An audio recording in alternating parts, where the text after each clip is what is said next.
Alright, well, this is going to be my second video here. Hopefully this one will be a little bit better. As it's, I'm going to do systems I like a little bit more. My first system is the Odyssey 2. I love the Odyssey 2. I think it's really, really good. It's just different, you know, the whole design of it. In fact, if you can see it down there, it's very different looking. And I actually have the voice attachment for it too, which I guess is pretty rare. And I got, you know, that and then like I don't know, near 20 games for $25 off my uncle's friend at work. So that's great. These are my two favorite games I have out. Casey Munchkin is a Pac-Man type game. In fact, it was pulled from the shelves because it was so much like Pac-Man. But I like it actually. It's a pretty fun game. And here's its sequel, Casey's Crazy Chase. Both in the box complete. Crazy Chase is a little bit better. It's different. They had to obviously change it up because it was too much like Pac-Man. So the sequel's much different. And then I have two more games that I want, or three more that I want to show you.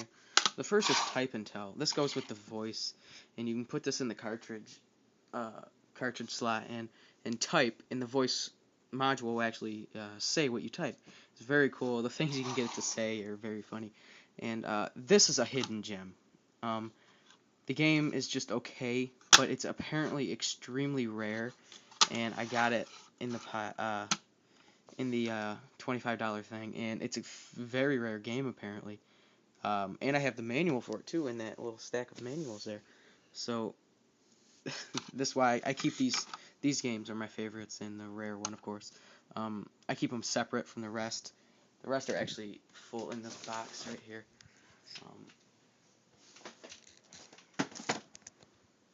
So here's the box.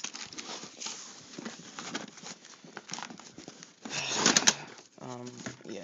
So here's the rest of them. There's quite a few in there, and this was all. There's another Casey Munchkin in here too.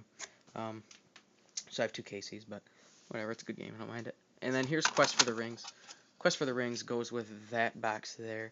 It's like a whole storybook, or not storybook, but board game type of Dungeons and Dragons deal.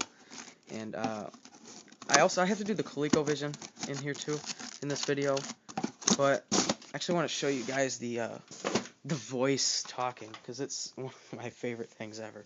And sometimes it doesn't work great, but hopefully it'll cooperate. And one cool thing is it doesn't even have to be plugged into the TV, because the voice comes right out of here. So, alright, so I'll just start simple. Hello. That was hello. You can get it to say crazy things. I'll do my favorite right now, probably my favorite thing. Do you know that song 867-5309? Well, this is funny. You type in 867 and then 5 and then 3 and then the letter 0, 30 and then the number 9. And then to get it to say EI, like 8675309, you put EEINE. Then you hit enter, and it's I love this. 8675309. Oh man, it's just, you know, 80s in every sense of the word. I love it. Alright, now that we got that system taken care of, I guess we can do the Colecovision. Here's my Colecovision in here. I have only one controller for it, and it's white. I kind of wish it was black so it would match the system. But I don't really like this controller. I mean, it's not necessary to be like that, so I usually just use an Atari or a Sega Genesis controller. And then here's my attachment that allows you to play Atari games. Not sure how they got away with that, but they did, and I love it. So I usually actually just use this for my Atari because it, you know, it's easier to hook up and things. So I usually just end up using that. We'll go over some games for that. I keep them in the box. Again, with this system, I wish I had more boxed games. Here are the original games I actually got with it. It was these three, and Donkey Kong was in decent shape, but the Frogger and the Cubert, their labels were actually basically half gone. So I went online and got the labels and just taped them on there. Probably should have glued them now that I look back at it, because they don't look very good, but whatever, at least you can tell what they are. Cubert. Good games there. Okay, now I have two Donkey Kong Juniors and 3 Donkey Kongs. I don't know why. It's just I bought lots online and they came in. I have Space Panic, Turbo, Sega game actually. Sega made this one. It says Sega on it. Mr. Do, Mousetrap. Mousetraps are really fun. It's kind of Pac-Man-like, but it's got a little twist on it. So Ladybug, again, very Pac-Man-like, but clever twist. My grandma absolutely loves that game. Smurf, Rescue in Gargamel's Castle. Smurf is one of the worst platformers I think I've ever had. Do you know what you have to dodge in that game? You dodge grass. You jump over fences. In fact, there's crabgrass type of stuff on the ground that if you hit, you actually die and lose your life. It's disgustingly stupid. Pepper 2, I don't know what the first Pepper is, but this is a very fun game. I like this one a lot. In fact, it could be my favorite.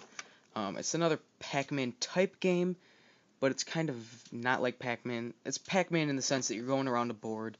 You're not really collecting dots, but you're surrounding shapes, and you capture them when you surround them. It's pretty good. Looping, it's a flying game. Carnival Games, whatever. 4 Games is a really good movie. I'm not quite sure how the game works yet. Some of these games are more difficult because I don't have any overlays. Time Pilot is a classic by Konami. That's right, Konami. And then Cosmic Avenger.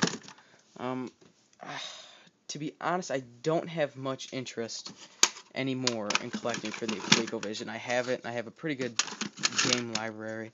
But as far as collecting more, I really could care less.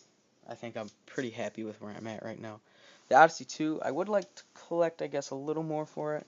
Although I do have all the voice games already, and I feel like with the Odyssey 2, I already have a pretty good enough library to where maybe I could collect all of those games. I don't know how many more there are. I don't know how many there are, period, but I apparently have a very rare one, which is nice. So I have that one out of the way. So that's this collection video, and after this, I'm going to actually get into the Master System and the NES, and there'll be better videos because I actually have them in a shelf displayed. I don't have to actually dig through them like I did in these last two.